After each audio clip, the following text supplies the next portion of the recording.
Bismillahirrahmanirrahim. Wa sallallahu ala Muhammadin nabi wa ala alihi wa sahbihi ajma'in, amma ba'du.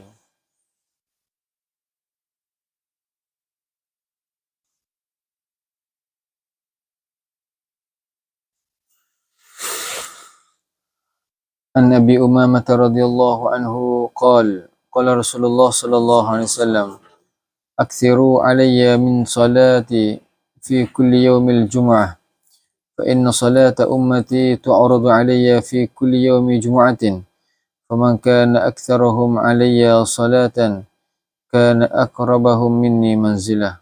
Rawahul Baihaqi. Dari Abu Umamah radhiyallahu ta'ala anhu, ia berkata, Rasulullah sallallahu alaihi wasallam bersabda, perbanyakkanlah berselawat kepadaku setiap hari Jumaat. Sesungguhnya bacaan selawat umatku akan dihadapkan kepadaku pada setiap hari Jumaat. Barang siapa paling banyak berselawat kepadaku, dialah yang paling dekat kedudukannya denganku. Hadis riwayat Baihaqi. An Anas radhiyallahu anhu qala Rasulullah sallallahu alaihi wasallam, أكثر الصلاة علي يوم الجمعة فإنه أتاني جبريل آنفا عن ربه عز وجل فقال ما على الأرض من مسلم يصلي عليك مرة واحدة إلا صليت أنا وملائكتي عليه 10. رواه الطبراني. Dari Anas radhiyallahu anhu, ia berkata, Rasulullah sallallahu alaihi wasallam bersabda, perbanyakkanlah bersalawat kepadaku setiap hari Jumaat. Sesungguhnya Jibril baru saja datang kepadaku dengan membawa pesan dari Tuhannya Azza wa Jal. Setiap Muslim di atas muka bumi yang berselawat kepadamu satu kali, maka aku dan para malaikatku pasti akan berselawat kepadanya 10 kali. Hadis riwayat Tabrani. An Abdullah bin Mas'ud radhiyallahu anhu anna Rasulullah sallallahu alaihi wasallam qala awlan nasi bi yaumil qiyamah aktsaruhum alayya salatan. Rawahu Tirmizi. Dari Abdullah bin Mas'ud radhiyallahu anhu bahwasanya Rasulullah sallallahu alaihi wasallam bersabda, orang yang paling dekat denganku pada hari kiamat ialah yang paling banyak membaca selawat kepadaku.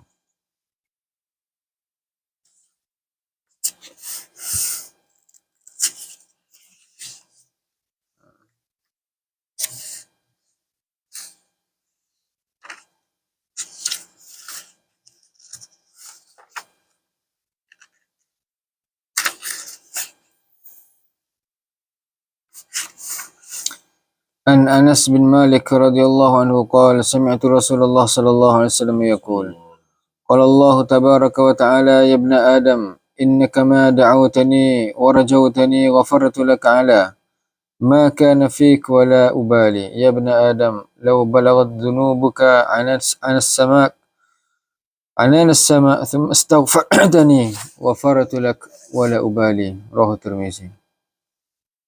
Dari Anas bin Malik radhiyallahu anhu, ia berkata, aku mendengar Rasulullah sallallahu alaihi wasallam bersabda, Allah tabaraka wa taala berfirman, hai anak-anak Adam, sesungguhnya selama kamu berdoa dan berharap kepadaku, maka aku akan mengampunimu di atas dosa yang ada padamu, dan aku tidak peduli berapa banyak pun. Hai anak Adam, kalau saja dosamu sampai ke ujung langit, lalu kamu minta ampun kepadaku, niscaya aku akan mengampuninya dan aku tidak peduli. Allahu Akbar. Alhamdulillah, hadirin yang dimuliakan oleh Allah Subhanahu wa taala. Hari ini hari yang penuh barakah, Sayyidul Ayyam, hari Jumaat. Kita telah dengarkan hadis daripada Nabi sallallahu alaihi wasallam tentang keutamaan berselawat kepada Nabi sallallahu alaihi wasallam. Dalam satu hadis yang diriwayatkan oleh Anas bin Malik dan juga Abu Hurairah radhiyallahu ta'ala anhu, barang siapa yang berselawat 80 kali setelah solat asar pada hari Jumaat, maka Allah Subhanahu wa taala akan mengampuninya selama 80 tahun. Allahumma salli ala sayyidina Muhammadin abdika wa rasulika nabil ummi wa ala alihi wa sahbihi wa sallim taslima. Panjang. Kalau tak boleh situ pun Allahumma salli ala Muhammad wa ala ali Muhammad. Ataupun Allahumma salli ala sayyidina Muhammad wa ala ali sayyidina Muhammad. Tak boleh juga sallallahu ala Muhammad. 80 kali setelah solat asar sebelum kita beralih dari tempat kita duduk. Ada hadis khusus yang Nabi sallallahu alaihi wasallam telah sebutkan tentang doa para malaikat kepada orang yang masih lagi berada di posisi solatnya itu. Mereka keep on didoakan berterusan oleh para malaikat selagi mana posisi mereka tidak berubah dari tempat sujud, rukuk dan berdiri mereka. Cuma ada satu pendapat yang mengatakan tidak mengapa selagi mana mereka berada di dalam masjid.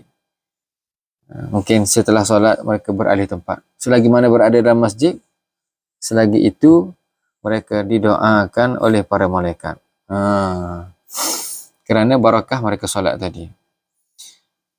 Tapi untuk hari Jumaat ini ada khusus 2 hadis.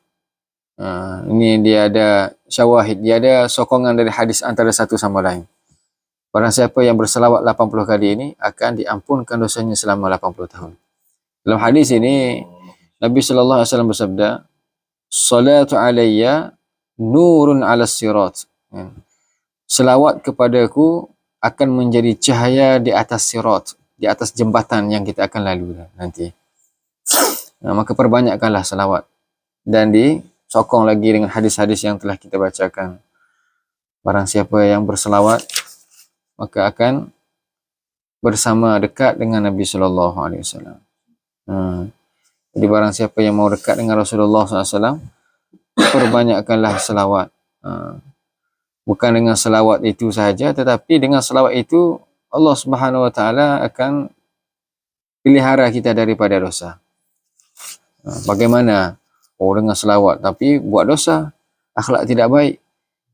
Tapi dengan selawat itulah Allah SWT akan perbaiki banyak amalan-amalannya. Kita nampak satu orang itu buruk perangainya, tapi sebelum dia selawat mungkin parah lagi. Kan? Gara-gara selawat ini Allah Ta'ala jaga solatnya, kan? Ada kekuatan untuk meneruskan amal ibadat yang lain, tutur bicaranya. Kalau selawat pun kita tak boleh jaga, bagaimana mungkin kita boleh jaga amalan-amalan yang lain? Mudah-mudahan Allah Subhanahu Wa Ta'ala kurniakan taufik untuk perbanyakkan selawat pada hari ini insyaAllah. Dan tentang beristighfar, mohon ampun, iringkan selawat kita ini, jangan pisahkan dengan istighfar kepada Allah Subhanahu Wa Taala di atas dosa-dosa kita. Kalau boleh sebelum kita selawat itu, kita istighfar sebanyak-banyaknya. Cucikan dulu kan, takhalli, hilangkan segala sifat-sifat yang mazmumah, perasaan, rasa ujub kita, rasa sombong kita mungkin, dosa-dosa yang telah kita lakukan dengan makhluk Allah Subhanahu Wa Taala,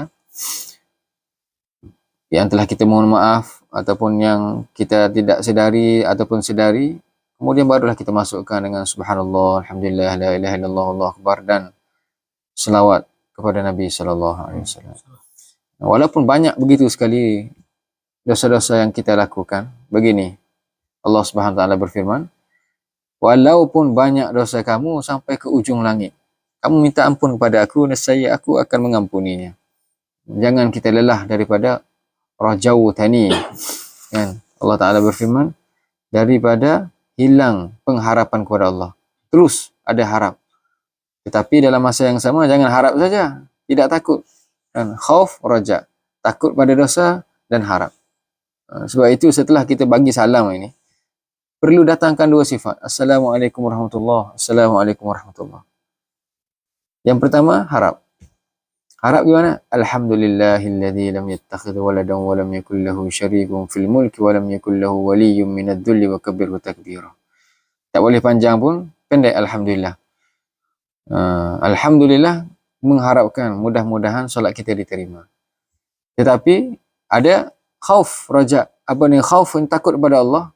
Setelah itu, hadis yang pertama tadi diriwayatkan oleh Imam Tabrani. Kemudian istighfar kepada Allah Subhanahu Wa Taala. Astaghfirullah kan, astaghfirullah, astaghfirullah 3 kali. Takut kepada Allah Subhanahu Wa Taala, mungkin solat kita tidak diterima oleh Allah. Kan? Kena ada raja dan kena ada khauf kepada Allah Subhanahu Wa Taala setiap masa dan keadaan. Dan inilah yang akan balancekan kita. Kadang takut melampau dengan bukan kapasiti kita, kita akan menghukumkan ahli keluarga kita. problem. Ini tak boleh, ini haram, ini bid'ah mungkin. Kerana tidak ada rojak, tidak ada pengharapan. InsyaAllah tak apalah, kita buat sekadar ini saja yang kita mampu. Tapi kita harap semua ni diterima oleh Allah Subhanahu Wa Taala. Di dunia ni hanya ada dua perkara, baik atau buruk. Di akhirat pun ada dua, ada syurga dan neraka. Tetapi untuk ke syurga itu ada dua perkara, diterima atau tidak diterima. Kita mohon di dunia ini diberikan taufik untuk beribadat dan amalan kita itu diterima oleh Allah Subhanahu Wa Taala seiring dengan khauf dan roja ini. InsyaAllah mudah-mudahan perbanyakkan istighfar kita, perbanyakkan salawat kita. Hari Jumaat ini perbanyakkan sedekah kita. Semuanya diganda oleh Allah Subhanahu Wa Taala. Sekadar itu saja, mudah-mudahan apa yang kita dengar dapat kita ambil iktibar, amal dan sampaikan. Allahumma barik lana fi Rajab wa Sya'ban wa ballighna Ramadan. Subhanallah wa bihamdihi, subhanakallah wa hamdika, asyhadu an la ilaha illa anta, astaghfiruka wa atubu ilaik.